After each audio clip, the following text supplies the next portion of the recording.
Rain poured down as Miles Carter, a black CEO, stood outside his Memphis coffee shop, watching through the window. Inside, two employees, Cody and Riley, laughed while mocking a disabled black man in a wheelchair, Andre Foster, who struggled to carry his order. Miles pulled out his phone, recording quietly, but when he stepped inside, Cody sneered, mistaking him for a janitor. If they only knew who I was, Miles thought, his fists tightening. How did it come to this? Let's go back 24 hours. Before we start, where are you watching from? If you stand for justice, hit like and subscribe for more stories like this. 24 hours earlier, Miles Carter sat in his sleek minimalist office, the skyline of Memphis stretching behind him through floor-to-ceiling windows. At 38, Miles was the embodiment of success, a self-made CEO who had built Grindhouse, coffee from a single corner cafe into one of the fastest-growing coffee chains in the Southeast. His business wasn't just about profit, it was about people. From day one, he had vowed to create a company where everyone, regardless of race, ability, or background, felt valued and respected. But lately, something had been gnawing at him. His assistant, Jasmine, knocked lightly before entering, holding a manila folder. "More complaints," she said, her tone tight with frustration. "All from the same Memphis location. Customers of color being treated poorly, disabled customers ignored, and look at this." She pulled out a handwritten letter. "It's from Tasha Reynolds, the barista who quit last month." Miles frowned, taking the letter. He remembered Tasha, a hard-working, sharp-minded young black woman who had once impressed him during a leadership workshop. She'd been on track for promotion before suddenly resigning without explanation. Now, her words leapt off the page. "Mr. Carter, I loved working for Grindhouse because of what it stood for. But at the Union Avenue store, those values don't exist. People like me get passed over. Customers who don't fit the image get mocked, mistreated, or outright ignored." I spoke up. The manager, Becky, said I was overreacting. Cody and Riley made my life hell after that. I couldn't stay, but someone has to do something. Please don't let this place ruin everything you built. Miles set the letter down slowly, his jaw tightening. This wasn't the first complaint. There had been whispers for months, subtle. Comments in customer feedback forms, cryptic remarks from lower-level managers. He had brushed them aside, trusting his regional supervisors to handle things. Clearly, he'd been wrong. Jasmine crossed her arms. "I already flagged HR, but you know how it goes. If there's no hard evidence, it's just one word against another. And Becky, she's tight with Derek Mathers, the district supervisor. They'll cover for each other like always." Miles's lips pressed into a thin line. He hated office politics, but he hated injustice more. "Enough," he muttered. "If the system won't expose the problem, I will." Jasmine blinked. "You're not thinking of—" "I am," Miles interrupted, already standing. "Cancel my afternoon meetings. I'm going undercover." An hour later, Miles stood in front of his mirror at home, stripping away every sign of his corporate status. He traded his tailored suit for worn jeans, a faded hoodie, and an old Memphis Grizzlies cap pulled low. His Rolex went into a drawer, replaced by a cheap digital watch. To anyone passing by, he'd look like just another guy grabbing coffee. After work, he stared at his reflection, the weight of leadership replaced by something sharper, more personal. This wasn't just about business. It was about integrity, about protecting the community he had promised to uplift. By the time the sun dipped below the horizon, Miles was parked down the street from the Grindhouse on Union Avenue. The neon sign flickered faintly, casting a dull glow onto the sidewalk. He took a deep breath. Time to see the truth for myself. The Grindhouse on Union Avenue looked like any other location in Miles Carter's coffee empire. Warm lighting, modern decor, and the faint hum of jazz playing softly through overhead speakers. From the outside, it seemed like the perfect embodiment of the community-driven brand Miles had worked so hard to build. But as he stepped through the glass doors in his faded hoodie and jeans, the atmosphere shifted almost instantly. The first thing Miles noticed was the silence. Not complete silence. There was still the usual clatter of cups and grinders whirring, but the friendly greetings that typically welcomed customers were conspicuously absent. He watched as a white couple walked in behind him and were immediately met with bright smiles from the baristas behind the counter. "Good evening. What can I get started for y'all?" Cody, a tall blonde man with an easy swagger, leaned casually on the counter, flashing them a charming grin. Miles stepped forward, expecting the same courtesy. It didn't come. Cody's smile faded the moment his eyes landed on Miles. His gaze flicked from the worn sneakers to the dark skin peeking out from beneath the hoodie. Instead of a greeting, there was an exaggerated sigh, like Miles's very presence was an inconvenience. "Next," Cody muttered, barely glancing up from the register. Miles kept his tone calm. "Medium black coffee, please." Cody punched the order into the system with mechanical indifference, not bothering to confirm the order like company policy required. "That'll be $3.50. Miles pulled out a $5 bill. Cody snatched it without a word and slapped the change onto the counter rather than handing it back. As Miles stepped aside to wait, he overheard Riley, the other barista, snicker. "Man, they all order the same thing. Coffee, no cream, no sugar, like they're trying to prove something." Cody chuckled. "Nah, it's 'cause they can't afford anything else. You know the type." Miles's jaw tightened, but he didn't say a word. He was here to observe, to understand the full scope of the problem. Confrontation would only tip his hand too soon, but it didn't stop there. A middle-aged white man in a tailored suit strolled up next to him, phone pressed to his ear. Without waiting in line, he waved Riley down. "Hey, I'm in a rush. Can you get my usual?" Riley didn't hesitate. "Of course, Mr. Calloway, one caramel macchiato coming right up." Miles frowned. "Isn't the line back there?" he asked, motioning to the 3 other customers waiting patiently behind him. Riley shrugged without looking at him. "Regulars get priority." "Priority?" Miles echoed, incredulous. "That's not company policy." Cody, overhearing, smirked. "Oh, so now you're an expert on company policy?" His eyes gleamed with thinly veiled disdain. "Maybe." Worry less about policy and more about not holding up the line. Miles clenched his fists in his pockets, forcing himself to stay composed. It wasn't just about him. This was about every customer who walked through these doors and faced this kind of treatment. The final straw came moments later. An elderly black woman, her hair tucked under a colorful headscarf, stepped up to the counter. Her hands trembled slightly as she counted out coins from a worn coin purse. "Sorry, ma'am," Cody drawled, loud enough for the entire cafe to hear. "We don't accept loose change after 5 p.m. policy." The woman blinked, clearly embarrassed. I didn't know that. It's all I've got for a small coffee." Riley leaned in with a grin. "Maybe try the place down the street. They're more flexible." Miles's stomach churned with anger. There was no such policy. This wasn't just bad customer service. It was targeted humiliation. What would you do in Miles's shoes? Comment number 1 if you believe he should. Speak up right now or stay quiet and gather more evidence. Don't forget to like, subscribe, and share if you think this kind of discrimination has no place anywhere. But the real question is, how deep does this toxic culture run? And can one man truly change it? Miles Carter stood near the corner of the cafe, sipping the bitter black coffee Cody had grudgingly served him. The warmth did nothing to ease the chill crawling up his spine. The way the employees dismissed customers who didn't fit the image wasn't just unprofessional. It was calculated, habitual, and ugly. This wasn't the inclusive environment he had built. It was something else entirely. He watched quietly, noting every slight, every sneer. It didn't take long for the next target to appear. The door chimed and Andre Foster rolled in, maneuvering his wheelchair with practiced ease. Miles recognized him instantly. Andre was a regular customer at grindhouse locations around Memphis. A retired teacher, soft-spoken and kind, always quick with a smile despite the challenges life had thrown his way. But the moment Andre entered, the atmosphere shifted.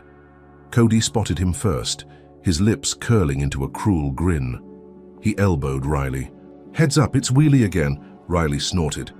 "Man, don't he get tired of this place? What's he even do all day, just rolling around collecting checks?" Miles's grip tightened on his coffee cup. He forced himself to stay silent, to watch. This was the kind of behavior he needed. To expose, not just confront, Andre approached the counter, smiling politely. "Evening, can I get a large hazelnut latte, please?"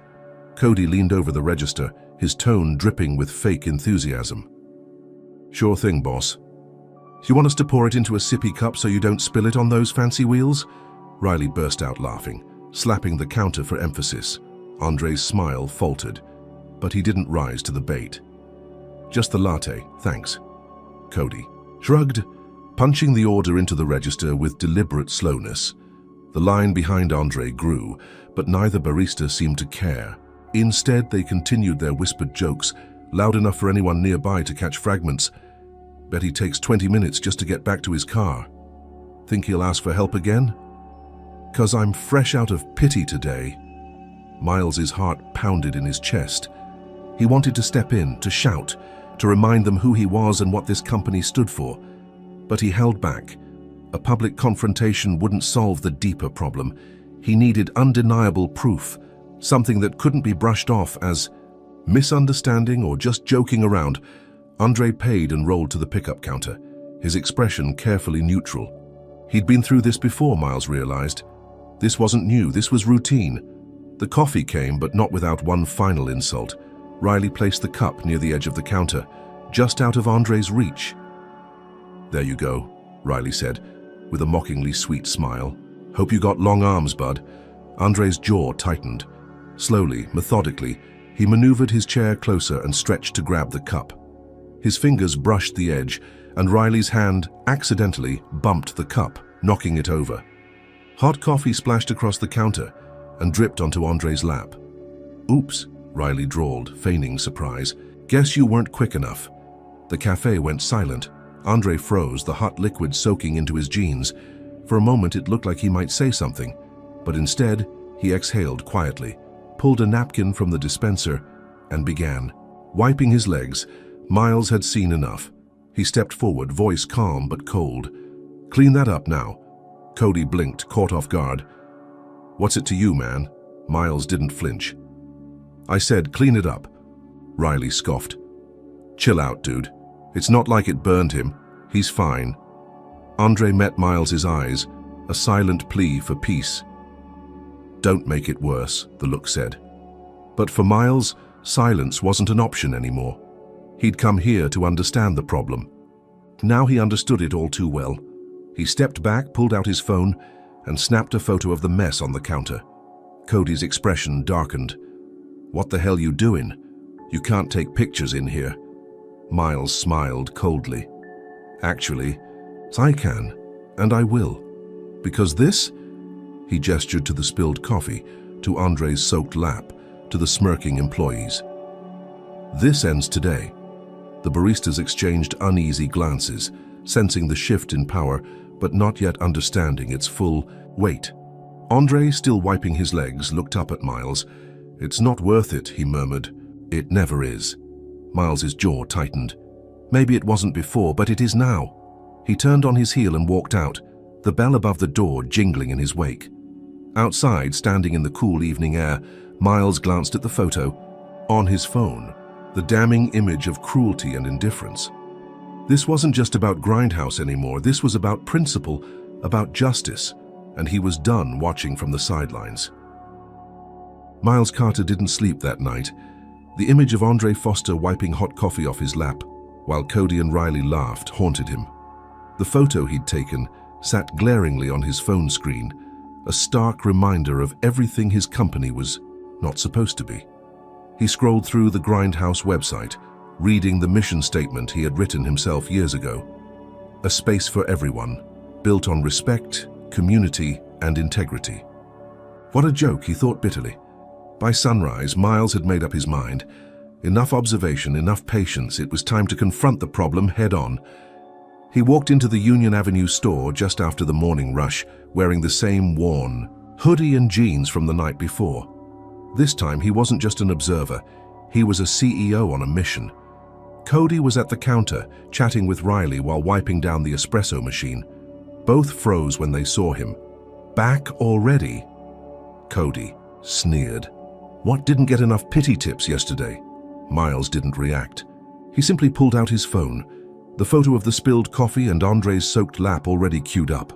"We need to talk," Miles said, his voice low but firm. "Now." Riley glanced around the cafe, noticing a few customers lingering. At tables, he shrugged, trying to play it cool. "Talk about what? Some clumsy dude spilling his drink? Not our problem." Miles didn't blink. "It is your problem. And it's about to get a whole lot bigger if you don't take this seriously." Cody stepped forward, puffing out his chest. "Look, man, I don't know who you think you are, but you're barking up the wrong tree. Customers spill drinks all the time. You act like it's some civil rights violation." Miles smiled coldly and reached into his pocket. He pulled out a sleek black wallet, flipped it open, and revealed his Grindhouse corporate ID. The color drained from Cody's face. "Who I think I am," Miles said, voice calm but cutting. "I'm the man who signs your paycheck. And as of right now, that paycheck's looking real shaky." Riley's mouth fell open. "Wait, you're the CEO?" Bingo. The cafe seemed to freeze. A couple of customers glanced over, sensing the tension. Cody stammered, his cocky facade cracking. "Hold on, man," Cody sputtered. "This is all a misunderstanding. That guy, the one in the wheelchair, he's a regular. We joke around with him all the time. He gets it, you know." Miles's eyes narrowed. "Funny. Andre didn't seem to be laughing when you dumped hot coffee on him. Neither did the black woman you refused to serve last week, or the Hispanic family you overcharged the week before that." Riley paled.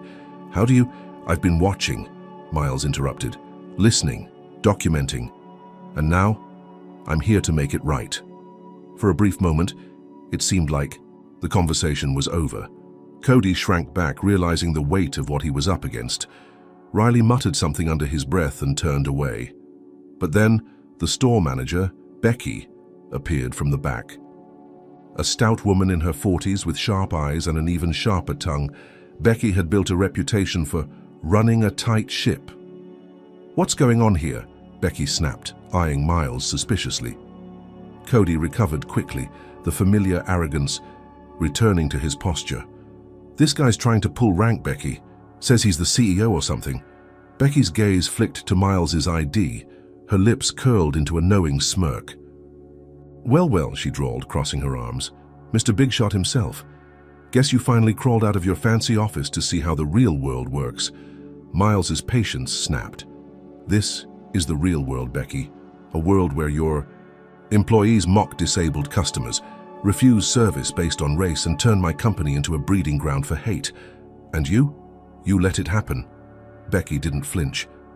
"You got proof of that, Mr. Carter, because last I checked, it's your word against ours. And I've got a spotless employee record backing me up." Miles blinked. Spotless? That didn't make sense. He'd seen complaints, multiple ones, filed against this very store. Becky caught his confusion and smiled slyly. "Oh, those little complaints. Derek Mathers, your district supervisor, he makes sure they don't go anywhere. You know, to protect the brand." The realization hit Miles like a punch to the gut. His own system, the one he'd built to safeguard fairness, had been corrupted from within. "You're telling me," Miles said slowly, "that Derek's been covering for you?" Becky shrugged. "It's not covering, it's smart business. This location runs like clockwork, no disruptions, no drama. Customers like things smooth, not messy with social issues. Derek gets that. You should too." Cody, emboldened by Becky's presence, grinned. "So, boss man, what's it going to be? Fire us for what? Some hearsay and a blurry picture?" Miles's hands clenched at his sides. He had walked in ready to clean house. But now he saw the bigger picture. This wasn't just about two cruel baristas. It was about an entire system that valued silence over accountability. For the first time that morning, Miles hesitated. Becky leaned in, voice dripping with mock sympathy. "Here's some free business advice, Mr. Carter. Pick your battles, because if you take this one on, you'll lose." Miles stared at her, heart pounding. She was wrong. He couldn't lose, not if he exposed everything. But how deep did the corruption go? How many more were involved? What would you do if you were in Miles's shoes? Comment number 1. If you think he should fight the system head on, no matter the risk. Or should he regroup, gather more evidence and strike when he's absolutely sure. Like, subscribe and share if you believe no one should get away with discrimination, ever. But the real question is, if the system itself is corrupt, how do you destroy it without losing everything you've built? Miles Carter walked out of the Union Avenue grindhouse with a hollow feeling in his chest. The sun had risen high, casting sharp shadows across the pavement, but the warmth did nothing to ease the cold realization settling over him. This wasn't just about two employees with bad attitudes. It was deeper, systemic, corrosive, and the rot had spread further than he'd imagined. Back at headquarters, Miles shut his office door and leaned against it, exhaling slowly. Jasmine, his assistant, glanced up from her desk. One look at his face and she knew. "It's worse than we thought, isn't it?" she asked quietly. Miles nodded, jaw tightening. "Much worse. Becky, Cody, Riley, they're just the tip of the iceberg. Derek Mathers has been burying complaints to protect the brand." He practically spat the words. "The system we built to promote fairness, it's been weaponized to silence victims." Jasmine's eyes widened. "Derek? But he's been with the company for years. He's always talking about upholding company values." "Talk is cheap," Miles muttered, sinking into his chair.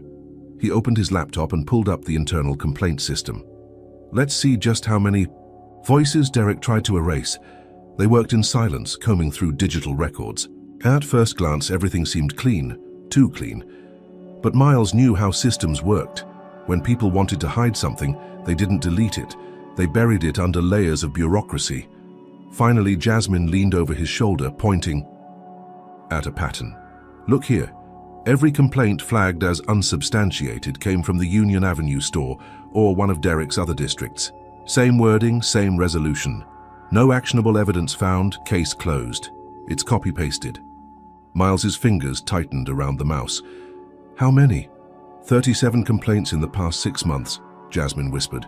"All from minority employees or customers, all dismissed." The weight of betrayal settled deeper. Derek Mathers, someone Miles had trusted, promoted, even mentored, had turned the company's core values into nothing more than a PR facade.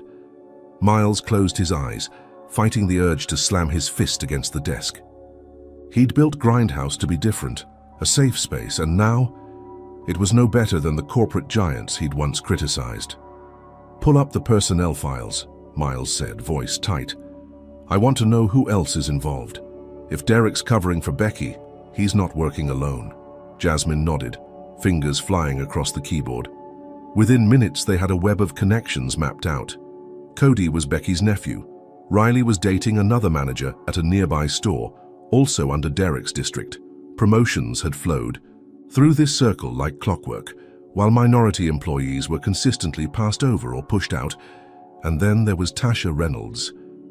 Miles's breath caught when he saw her name. She hadn't just quit.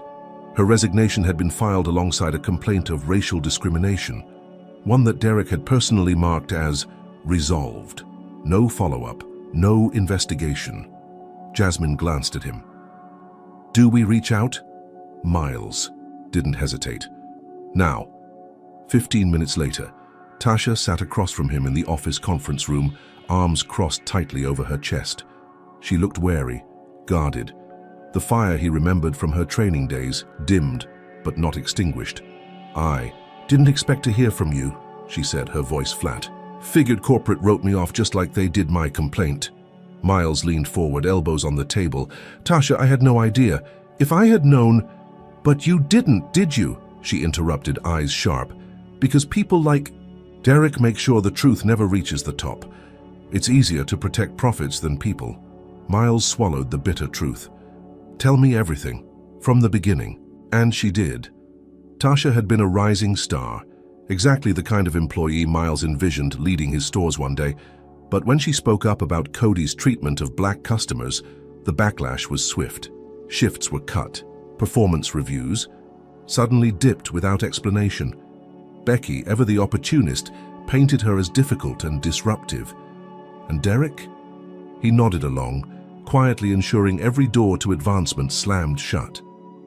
"I loved working for Grindhouse," Tasha finished, voice tight with emotion. "But love doesn't pay rent. When they made it clear I'd never move up, I left, but I didn't go quietly. I filed that complaint, thinking, hoping someone like you would see it. Miles felt the shame like a punch to the gut. And Derek made sure I never did, Tasha nodded. Now you know. Question is, what are you going to do about it? Miles met her gaze, determination hardening his features. Burn it down, every last corrupt piece of it. But deep down he knew this fight was bigger than one store, one district, even one company. This was about systemic abuse, abuse that thrived in silence and shadows. He stood, extending his hand. Will you help me? Tasha hesitated for only a moment before clasping his hand firmly. Let's end this. As she left the office, Miles turned back to Jasmine. Get legal on the phone. I want every complaint Derek ever touched pulled and reviewed. And contact the regional managers. We're holding an emergency meeting. Jasmine nodded, already dialing. What's the endgame here, Miles? He stared out the window, the Memphis skyline sharp against the morning sun. We don't just fire Derek. We expose the system that let him thrive. Because now, it wasn't just about protecting Grindhouse's reputation, it was about reclaiming its soul. Miles Carter wasn't done. Now that he knew Derek Mathers had been covering up systemic racism and discrimination at Grindhouse, he had to dig deeper. Firing Derek outright would be too easy. It wouldn't change the culture that allowed this to happen.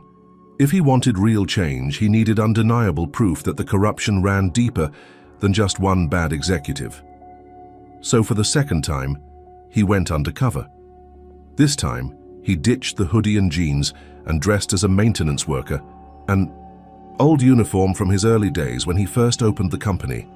A janitor's cart, a cap pulled low and a fake name tag completed the disguise. If the employees at the Union Avenue location had dismissed him as just another customer before, they wouldn't even see him now. And that's exactly what happened, as a Mady. Soon as he stepped into the store pushing the janitor's cart, Cody and Riley barely acknowledged him. Becky, the manager, glanced at him once before muttering, "Just stay out of the way." She had no idea she was speaking to her boss. Miles kept his head down, moving slowly, cleaning tables near the counter, staying close enough to listen. It didn't take long for the cruelty to begin. A Hispanic family walked in, parents with 2 young children speaking in Spanish as they browsed the menu. The father stepped forward, ordering in English with a slight accent. Cody's smirk was instant. "Yeah, I'm gonna need you to speak up, buddy." The father furrowed his brow. I just said 2 caramel macchiatos and 2 hot chocolates. Please." Cody leaned in. "You sure you can afford that? 'Cause we don't do free samples." Miles's blood boiled, but he forced himself to stay still, gripping the cleaning cloth in his hands. The mother reached for her purse. "We can pay." Riley snickered. "Hey man, maybe they got pesos. You think we take pesos?" Cody laughed, shaking his head. Nah, let's be fair. Maybe they're paying with hard work." He mimed wiping a counter with an exaggerated motion. "Maybe we should just let him mop the floors instead." The mother's face flushed red as she reached for her husband's arm, whispering something in Spanish. The father stood still, fists clenched, jaw tight. Miles had seen enough. Turned, making his way toward the storage room, pulling out his phone. He hit record, whispering into the camera. Day 2 of this investigation. More blatant racism, this time targeting a Hispanic family. Employees mocking their accents, questioning if they can afford drinks. This isn't just one incident, it's a pattern. He had just tucked his phone back into his pocket when a voice called out, "Hey, janitor." Miles turned to see Cody grinning at him. "You done cleaning yet? 'Cause I think we got another mess coming in." He nodded toward the entrance. Miles turned, and his stomach dropped. Andre Foster was back, the retired teacher in his wheelchair, rolling through the door like he hadn't been humiliated just 24 hours ago. Cody nudged Riley. "Oh, look who decided to return for round 2. Riley smirked. "Think he wants another coffee bath?" Andre didn't hesitate as he wheeled up to the counter. "I'll have a medium hazelnut latte," he said, voice steady. Cody leaned against the register. "I don't know, man. You sure you can handle it?" Andre didn't react. He just pulled out his card and placed it on the counter. Cody didn't take it. Instead, he turned to Riley. "Hey, remember that new policy Becky mentioned? The one about certain customers needing to provide proof of ID before ordering? Riley caught on instantly. Oh yeah, that's right. Company policy, man. We need an ID. Andre frowned. What? I've never needed an ID to buy coffee. Well, Cody said, shrugging, things change. Miles took a slow breath, his hands tightening into fists. This wasn't just about making fun of someone anymore. This was about denying service, humiliating a man for no reason other than the fact that they could. Andre, to his credit, didn't flinch. He simply shook his head, pulled his wallet from his pocket, and handed over his driver's license. Cody made a show of examining it. He held it up to the light, turned it over, squinted at it. Yeah, I don't know, he finally said. This looks kind of fake, man. What do you think, Riley? Riley leaned in, nodding solemnly. Yeah, definitely fake.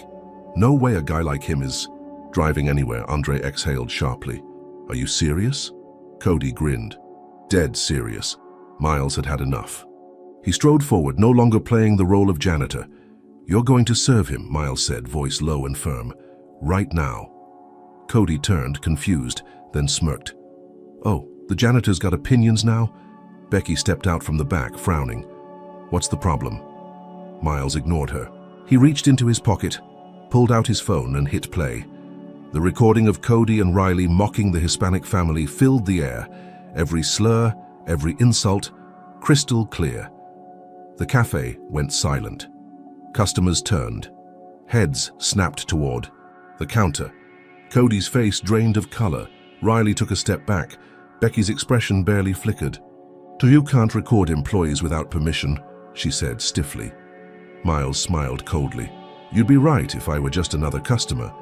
He pulled off his janitor's cap, and Becky's face finally changed, because she recognized him. Miles Carter, he said, stepping forward. CEO of this company. The blood drained from Becky's face. Cody swallowed hard. Riley let out a nervous laugh. Andre simply watched, calm and unreadable. For the first time, the power had shifted. Miles folded his arms. Now let's talk about how this location operates. What would you have done in Miles's position? Comment number 1 if you think exposing them like this was the right move, or do you think he should have handled it differently? Like, subscribe and share if you believe racism in businesses should never be ignored. But the real question is, now that he's revealed himself, how will they strike back? The silence inside the grindhouse was suffocating. Becky stood frozen, her face pale as she processed the bomb Miles had just dropped. Cody and Riley exchanged panicked glances, the arrogance drained from their expressions. Customers watched, with wide eyes, some quietly pulling out their phones to record the unfolding scene. For a moment, no one spoke. Then Becky found her voice, sharp and defensive. I don't care who you are, she snapped, stepping forward. You can't just barge in here recording people and throwing around accusations. This store runs fine without corporate breathing down our necks. Miles's gaze didn't waver. Fine? Is that what you call this? Mocking customers, denying service based on race and disability, falsifying IDs to avoid serving someone in a wheelchair. Becky's jaw clenched. You're twisting things. They were just joking around. If customers are so sensitive, maybe they shouldn't come here. And that, Miles said quietly, is exactly why this ends now. He stepped aside, revealing the phone still recording, the screen displaying a live video call with Jasmine. From corporate headquarters. Jasmine, Miles said, voice steady. You got all that? Every word, Jasmine replied, her expression grim. I'm drafting the suspension notices now, effective immediately. Becky's face twisted in fury. You think you can walk in here and ruin people's lives over a couple of jokes? You're pathetic. Miles didn't flinch. I'm not ruining lives. I'm protecting the people you've been hurting for months, years maybe. This store is closed for investigation. Get your things and leave. Cody sputtered. You can't just shut us down. I can, Miles said, holding up his phone to show the official order being sent to the district office. And I just did, Riley muttered under his breath, shaking his head in disbelief. Becky, ever defiant, slammed her apron onto the counter.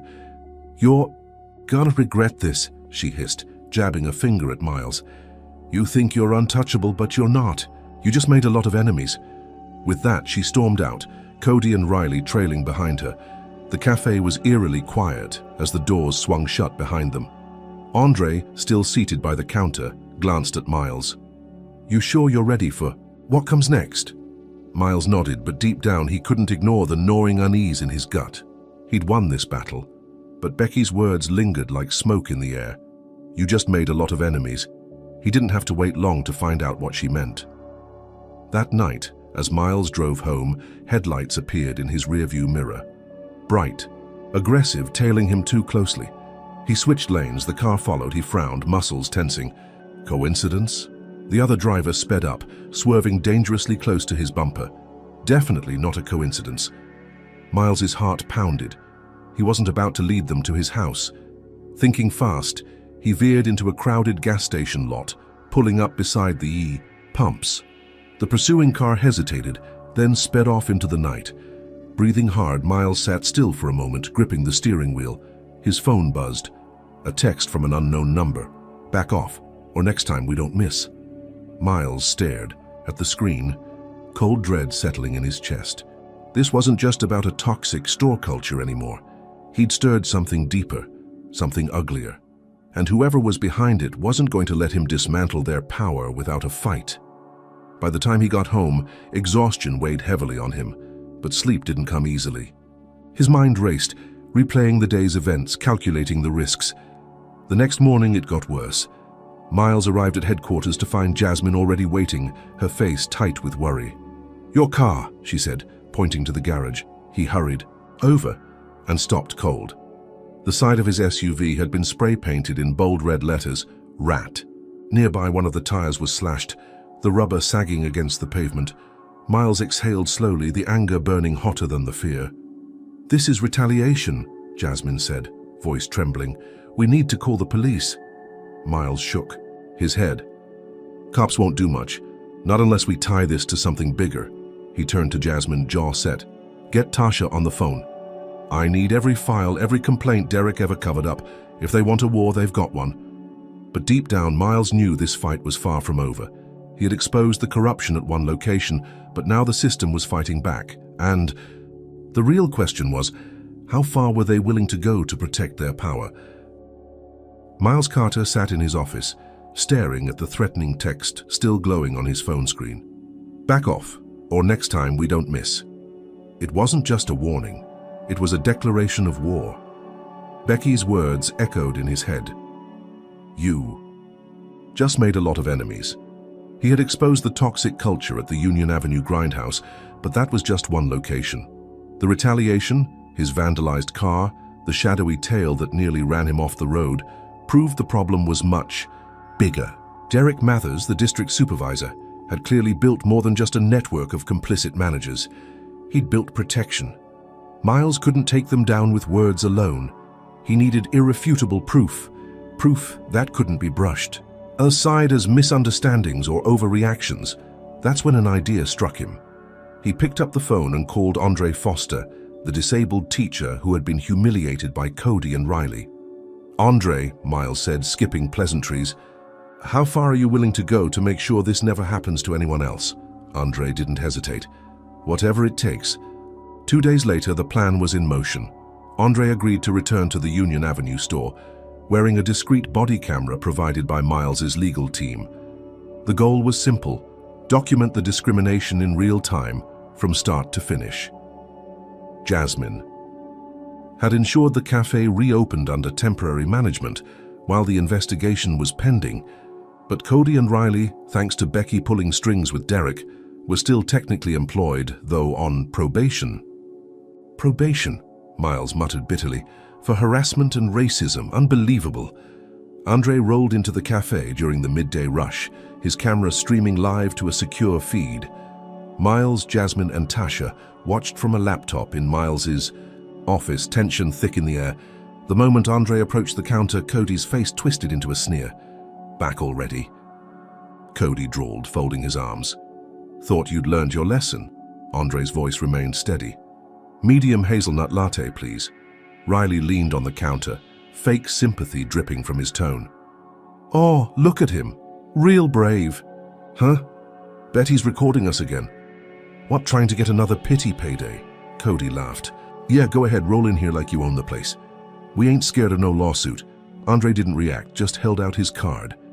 That's when Cody took it further. Nah, he said, slapping the card away. It hit the floor, sliding under the counter. New policy. We don't serve folks who make trouble for the company. Liability, you know? Riley chimed in. Yeah, company's got to protect itself. Can't have freeloaders ruining the vibe. Miles watched the live stream, fury burning through his chest. This was beyond unprofessional. It was vindictive, but Andre stayed calm. Are you denying me service based on my disability? Andre asked, voice cool and precise. Cody grinned. Nope. Denying you service for being a pain in the ass. That's not illegal, right? Riley chuckled. Should be. That was it. Miles slammed his laptop shut. Time's up, he growled. He grabbed his phone and dialed the legal team. Send the shutdown order, now. Within minutes, Miles was back at the Union Avenue store, striding through the door with the confidence of a man who'd had enough. Cody's face fell the moment he saw him. You're done, Miles said, voice cold. Both of you, out now. Becky appeared from the back, arms crossed, already ready to fight. You can't fire them without due process, she snapped. Union rules. Miles didn't blink. Union rules. Funny, because I just spoke with HR. They've already processed the termination paperwork, effective immediately. If you don't leave willingly, security will escort you out.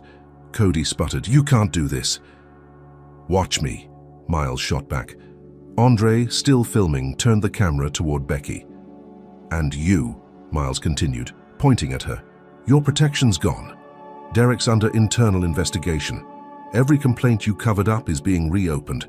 This store is officially closed until further notice. Becky's face went from red to pale. You think you're some kind of hero, she hissed. You're destroying people's livelihoods over jokes. Miles stepped closer, voice low and firm. These jokes ruined careers, shattered trust, drove good employees out. I didn't destroy livelihoods, you did. I'm just cleaning up the mess. For a moment, it seemed like Miles had won. Becky, Cody, and Riley stood there, silent and defeated. Customers whispered, some filming on their phones. Andre exhaled slowly, relief softening his tense shoulders. But then Becky smiled, a cold, knowing smile. Hope you're ready for what comes next, she muttered, brushing past Miles as she walked out the door. Miles frowned. What did she mean by that? The answer came hours later.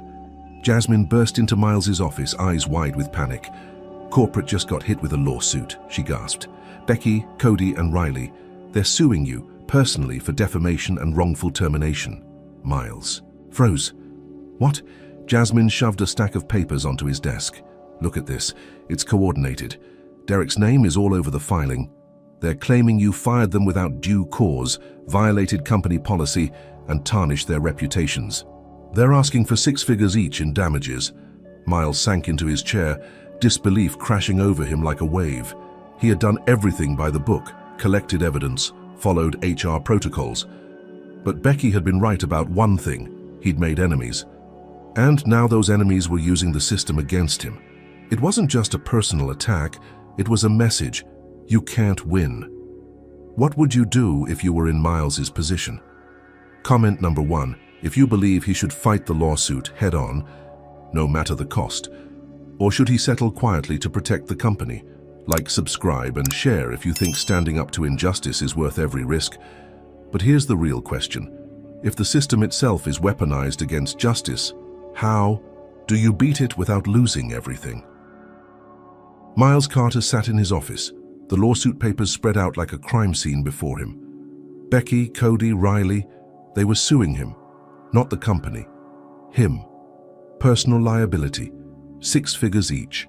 And behind it all, Derek Mathers, the district supervisor who had quietly enabled the toxic culture for years. Jasmine stood nearby, arms crossed tightly. This isn't just a lawsuit, Miles. It's a power play.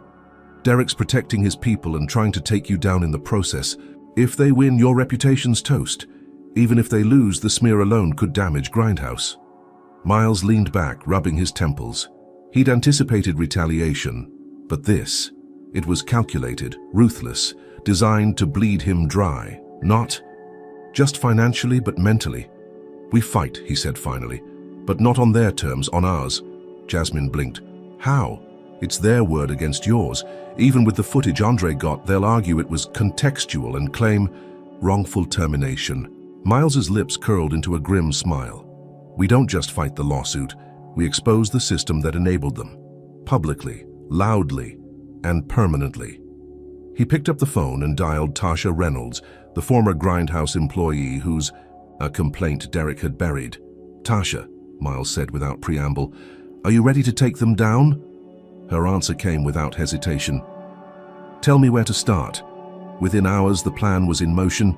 Jasmine compiled every complaint Derek had ever buried. Discrimination claims, reports of hostile work environments, customer mistreatment. Miles's legal team cross-referenced them with employee turnover rates, finding an undeniable pattern. Minority employees were disciplined, demoted, or quietly pushed out, while white employees, especially those in Derek's circle, were promoted, protected and emboldened. But the real bombshell came from Tasha. "I saved everything," she told Miles, dropping a flash drive onto his desk. "Emails, memos, even voicemails Derek left after I filed my complaint. He was stupid enough to leave a trail." Miles plugged in the drive, heart pounding. The evidence was damning. One email from Derek to Becky stood out. "Ignore the complaint. We can't start firing people every time someone gets their feelings hurt. Keep the undesirables in check and make sure the files stay clean." Undesirables. Miles stared at the word, anger simmering beneath his skin. Jasmine leaned over his shoulder. "This isn't just discrimination. This is corporate negligence. If this goes public—" "It will go public," Miles interrupted. "But not yet. First, we turn the heat up from the inside." He called an emergency board meeting. The Grindhouse board, a mix of investors and senior executives, gathered in the conference room, murmuring with concern. Derek sat near the end of the table, arms crossed, eyes cold and calculating. Miles stood, calm and composed. "I'm sure you've all heard about the lawsuit. Becky, Cody, Riley, they claim wrongful termination. They're demanding 6 figures each, and they've painted me as the villain," Derek smirked. "It's unfortunate, Miles, but you did act without full due process. HR hadn't completed their investigation when you pulled the trigger. That's why they have a case." Miles nodded slowly. "You're right, I acted fast, maybe too fast. But I acted based on what I saw firsthand. Abuse, discrimination, and a toxic culture. And now I know why it was allowed to fester." He pulled out the flash drive and plugged it into the conference room screen. The first email appeared, the one with the word undesirables. The room went silent. One of the board members, Karen Yu, leaned forward, eyes narrowing. "What the hell is this?" "Proof," Miles said evenly. "Proof that Derek Mathers has been covering up discrimination complaints for years. Not just ignoring them, actively burying them, protecting abusive employees and retaliating against those who spoke up. This lawsuit? It's not about wrongful termination. It's about silencing the person who finally said, 'Enough.'" Derek's face darkened. "This is ridiculous. Those emails are out of context. Anyone can cherry pick." Miles didn't let him finish. He clicked to the next piece of evidence, a voicemail from Derek to Becky. "If Carter keeps digging, we'll bury him in paperwork. Bog him down until the board gets tired of his crusade and sidelines him. Keep the store running smooth, and no one will care what happened to some whiny customers or disgruntled employees." The room erupted into shocked murmurs. Karen Yu's face hardened. "Derek, you've been manipulating internal investigations, and now you're orchestrating a lawsuit against the CEO?" Derek stood, face flushed. "This is a witch hunt. Carter's trying to save his own skin." "Sit down," another board member snapped. "If half of this is true, you're done." But Miles wasn't finished. He turned back to the board. "This isn't just Derek's doing. It's systemic. He didn't operate in a vacuum. Becky, Cody, Riley, they thrived because they knew someone had their back. And the moment I tried to fix it, they weaponized the system against me." The board chair, Ron Whitaker, cleared his throat. "What are you proposing, Miles?" Miles's eyes were cold and steady. "Fire Derek. Terminate Becky, Cody, and Riley. With cause. Drop the lawsuit. and initiate a full third-party audit of Grindhouse's HR practices. Every complaint that was ever filed under Derek's watch gets reopened and investigated properly." The room fell silent. Finally, Karen Yu nodded. "Agreed, effective immediately." Derek paled. "You can't—" "We can," Ron Whitaker said. "And we will." Two security officers stepped into the room, as if on cue. "Mr. Mathers," Ron continued, "you're relieved of duty, pending further investigation. Please collect your things." Derek's chair scraped against the floor as he stood, seething. He pointed a trembling finger at Miles. "You think this ends with me? You've made enemies, Carter. People who don't like seeing power shift. Watch. You're back." Miles didn't blink. "I already am." As Derek was escorted out, Miles exhaled slowly. One battle won, but the war far from over. Jasmine leaned in, voice low. "You know he's right. There's more out there. People who liked the way things were." Miles nodded. "Let them come. We're ready now." Because this wasn't just about Grindhouse anymore. It was about every workplace that let discrimination slide under the guise of efficiency. And Miles Carter had just proven he wasn't backing down. For a brief moment, Miles Carter thought the storm had passed. Derek Mathers was gone, fired in disgrace.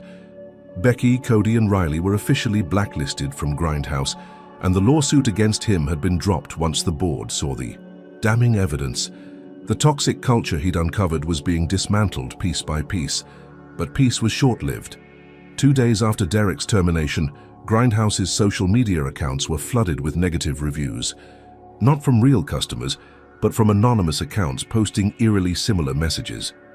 Grindhouse fired hard-working employees because of woke politics. Boycott this company. This CEO doesn't care about small business workers. He only protects complainers who can't handle a joke. Discrimination against white employees is still discrimination. Carter's a hypocrite. Within hours, the company's Yelp rating plummeted from 4.7 stars to 2.3. Jasmine burst into Miles's office, holding her phone with shaking hands. "We've been review bombed," she said, voice tight. "It's coordinated, dozens of fake accounts all posting the same talking points." Miles frowned, scrolling through the comments. The phrasing was too precise, the timing too perfect. This wasn't organic outrage. It was a campaign. "Derek," Miles muttered. "Or someone protecting him." Jasmine nodded. "I already contacted Yelp and Google to report the fake reviews, but damage control isn't enough. We need to get ahead of this." Miles leaned back, running a hand down his face. He had expected resistance, but this was sabotage, and it didn't stop there. The next morning, his email inbox exploded with complaints. Customers claimed they were being charged double, orders were being cancelled without notice, and some even reported finding foreign objects in their drinks. Miles immediately called an internal investigation. What they found was chilling. Several Grindhouse locations, specifically the ones Derek had overseen, were still staffed by managers sympathetic to him. These managers had quietly instructed their employees to make life hell for corporate. Orders were deliberately mishandled, receipts altered, and photos of contaminated drinks were staged and leaked online. Jasmine's face was pale as she read the report. "This isn't just a backlash, it's sabotage." Miles slammed his fist on the desk. "They're trying to destroy the company from the inside." He knew what came next: accountability. The next morning, Miles held a virtual town hall with every Grindhouse employee nationwide. His face was calm, but his tone was sharp. "I know many of you have seen the negative reviews and false complaints circulating online. Let me be clear. This isn't coming from dissatisfied customers. It's a coordinated attack from people who were part of the toxic culture we're rooting out. People who think Grindhouse should be a place where racism, bullying, and abuse are acceptable." He leaned forward, eyes narrowing. "If you're one of those people, if you think it's okay to harass customers, sabotage orders, or manipulate the system, there's no place for you here. I've authorized a full audit of every location. Any manager found participating in or encouraging sabotage will be terminated immediately without severance." Jasmine, standing just off camera, handed him a folder. "And for those of you who've been silent witnesses, Afraid to speak up because you thought no one would listen? We've established an anonymous reporting line, monitored by a third-party agency. Your reports will go directly to corporate, bypassing any local management. Speak up. We'll protect you. The call ended, but the fallout was immediate.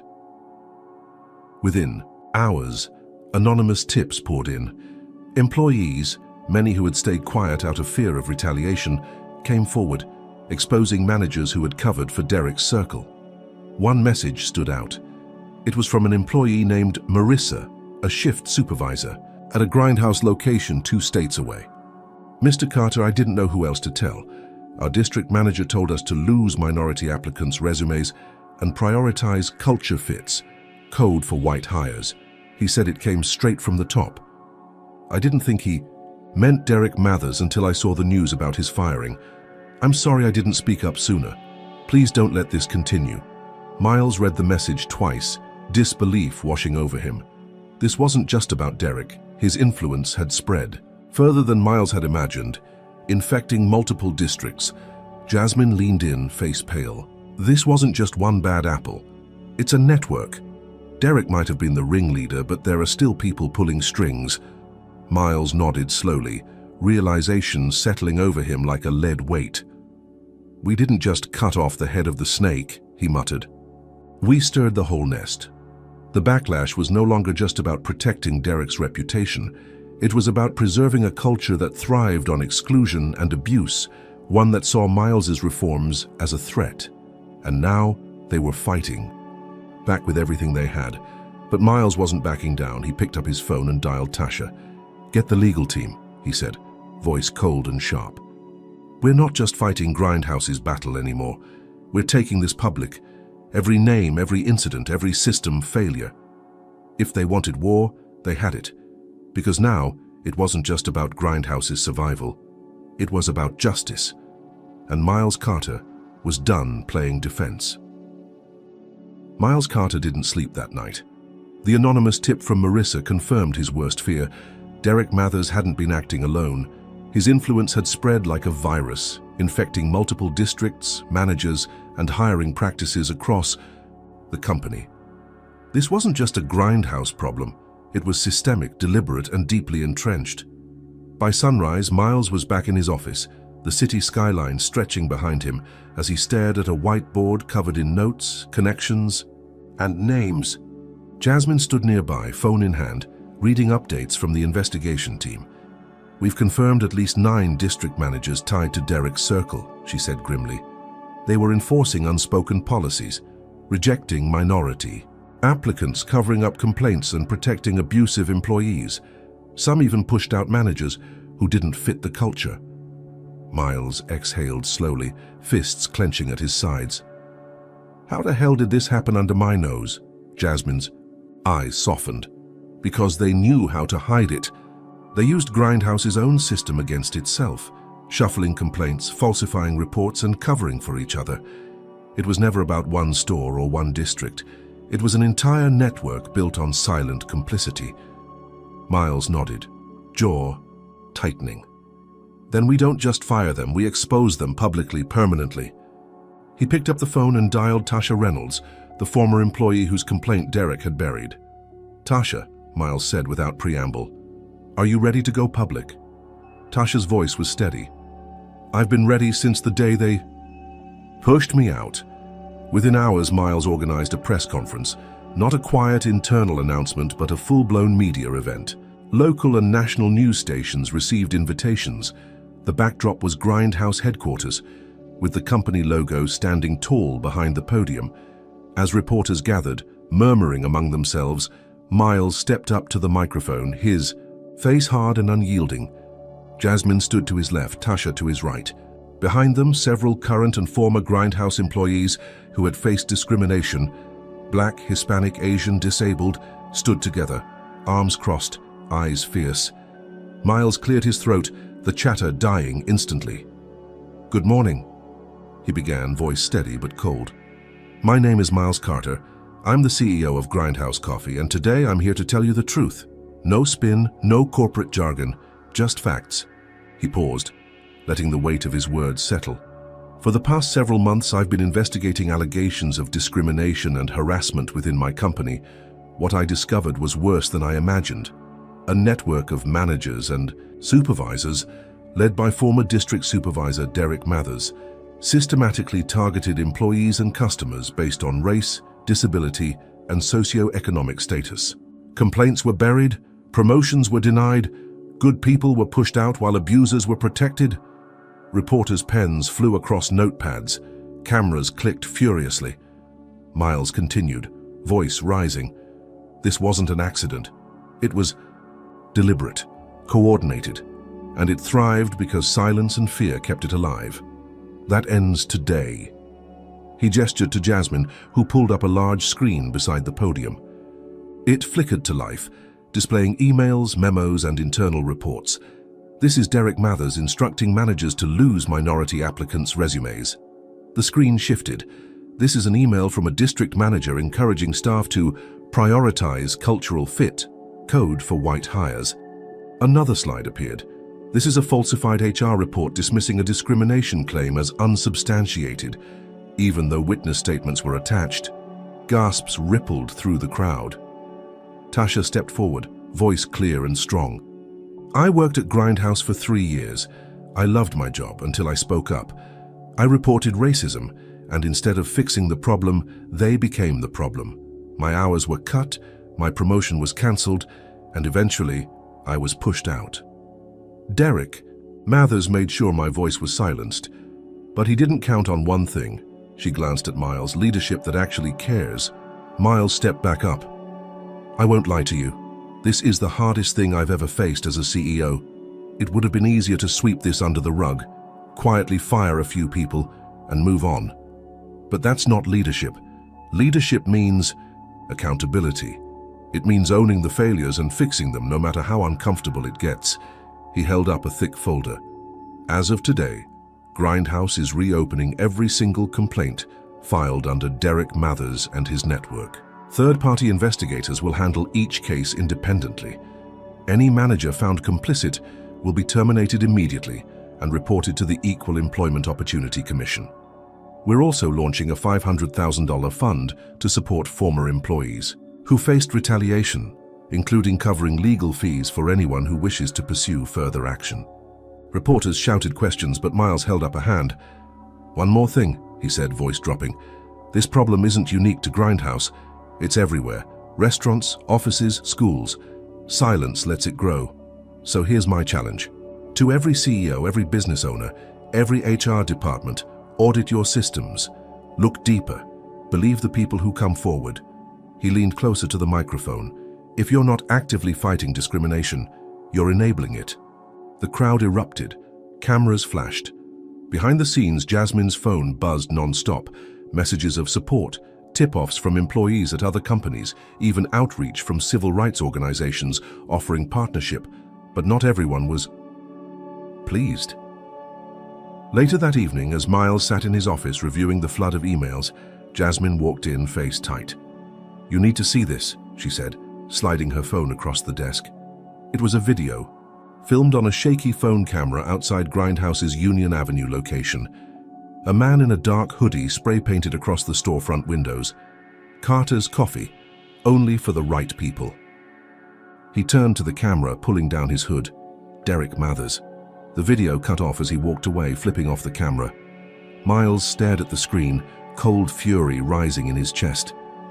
They're not done, Jasmine whispered. Miles nodded slowly. Neither are we. This wasn't just about Grindhouse anymore. This was about justice itself. And Miles Carter wasn't backing down. Not now, not ever. Miles Carter sat in his office, the city lights of Memphis flickering outside the window like tiny warnings. The video of Derek Mathers vandalizing the Union Avenue Grindhouse had gone viral overnight. News outlets ran with the story, not just as an incident of workplace retaliation, but as part of a larger narrative about systemic racism and corruption within corporate America. Jasmine stood by his desk, scrolling through her phone. Social media's on fire. Half the comments are calling you a hero, the other half? She frowned. Well, they're calling you everything from a sellout to a tyrant. Miles sighed. He'd expected nothing less. Exposing a system built on silence was never going to win universal applause. "Any word from the authorities?" he asked. Jasmine nodded. The video gave the police enough to issue a warrant for Derek's arrest, vandalism and harassment. But that's the least of his worries. She placed a thick folder on his desk. The EEOC officially opened an investigation into Derek and every manager tied to his network. Civil rights violations, employment discrimination, wrongful termination, it's a long list. Miles flipped through the pages, the weight of victory sitting uneasily on his shoulders. It was progress, but it didn't feel like enough. "Any backlash at the store level?" he asked. Jasmine grimaced. "A few locations had protesters, people claiming you're pushing some anti-white agenda." Miles's jaw tightened. "Holding people accountable isn't anti-anything, it's pro-decency." He stood, pacing the room. The past few weeks had been a whirlwind, exposing Derek, dismantling his network, launching third-party investigations, and ensuring every wrongfully terminated employee had a path to justice. But the fight had taken its toll. The door to his office opened, and Tasha Reynolds walked in, holding a coffee cup. "I figured you could use this," she said, placing it on his desk with a small smile. "Black, no sugar, strong enough to keep you standing." Miles chuckled, taking the cup. "Thanks, Tasha. How's your first week back?" Tasha had returned to Grindhouse, not as a barista, but as the new general manager of the Union Avenue. "Location. It's different," she admitted. "The staff's a mix of relieved and cautious. The ones who stayed were never part of Derek's mess, but they're nervous. Trust takes time to rebuild." Miles nodded, sipping the coffee. It was hot, bitter, and exactly what he needed. "I get it," he said, "but you're the right person for the job. You stood up when it would have been easier to stay silent. That's leadership." Tasha smiled, but it didn't quite reach her eyes. "Leadership's messy, Miles. You taught me that." Before he could respond, Jasmine's phone buzzed. She glanced at the screen, eyes widening. "You're going to want to see this," she said, turning the phone toward him. It was a live news feed. Breaking news. Federal investigators have uncovered widespread corruption within multiple coffee chains, including Grindhouse's competitors. Sources confirm that discriminatory hiring practices, harassment cover-ups, and falsified HR reports extend far beyond one company. Officials are calling this the largest workplace discrimination investigation in recent history. Miles sat down, heavily, the coffee forgotten. "This started as one store," he murmured. "One complaint. Now it's a national investigation." Tasha crossed her arms, watching the screen. "You didn't just expose Grindhouse's problem. You exposed an industry secret. Companies protect abusers because it's easier than fixing the culture. You ripped the bandage off." Jasmine's phone buzzed again, an email from Grindhouse's board of directors. "Mr. Carter, given the positive public response to your reforms and the company's increased transparency, the board unanimously supports your continued leadership and the expansion of your inclusion initiatives across all locations. Please proceed with implementing the next phase of the program." Miles exhaled slowly. For the first time in weeks, it felt like they were winning, but he knew better than to celebrate too soon. "Let's not get comfortable," he said, standing. "Derek might be gone, but the mindset that protected him isn't. We need more than policies, we need culture change." He turned to Tasha. "You ready to lead that charge?" Her smile this time was genuine. "More than ready." As she left the office, Miles stared out the window, the city bustling below. Grindhouse had survived the storm, but the real work was just beginning. This wasn't just about coffee shops or corporate policies. It was about dignity, respect, and the courage to speak up when silence felt safer. Miles picked up his phone and dialed Andre Foster, the disabled teacher who had sparked the entire investigation. "Andre," Miles said when the call connected, "how would you feel about leading a new advisory board? One focused on ensuring accessibility and equity across the company." Andre's laugh was warm despite the hardships he'd faced. "Carter," he said, "I thought you'd never ask." Miles hung up, heart lighter than it had been in weeks. The battle was far from over. But one truth stood clear. The voices they'd tried to silence were now the ones leading the charge, and this time nothing would shut them down. The story of Miles Carter, Tasha Reynolds, Andre Foster, and the toxic culture they exposed is more than just a corporate scandal. It's a stark reminder of what happens when prejudice goes unchecked and how silence allows injustice to thrive. 4. Years Grindhouse operated under the illusion of inclusivity, while discrimination quietly festered beneath the surface. Derek Mathers didn't build his network overnight. It grew because people in power chose comfort over confrontation, ignoring complaints and dismissing victims as overly sensitive. But the moment one person, Miles, decided to stop accepting the status quo, everything changed. His decision to act, despite personal risk, set off a chain reaction. It empowered Tasha to speak up, Andre to fight back, and countless employees to demand better. The lesson here is clear. Ignoring injustice doesn't make it disappear. It allows it to spread, infecting systems and cultures until someone brave. Enough says enough. Accountability starts with awareness, change starts with action, and justice starts when people refuse to let fear silence them. But this story also reveals something deeper. Real leadership isn't about titles or power. It's about protecting those without power. Miles didn't just save his company. He redefined what leadership looks like in the face of adversity. Now the question is, what would you have done in Miles's place? Would you have spoken up, even if it meant risking your career? Comment number 1 if you believe standing up for justice is always worth it, no matter the cost. And if this story moved you, don't let it end here. Like, subscribe, and share to spread the message that silence protects no one, and action, however small, can change lives. Thank you for watching. Stay brave, stay vocal, and remember, the fight for justice doesn't end with one victory. It's an ongoing journey, and every voice matters, including yours. Take care and see you in the next story.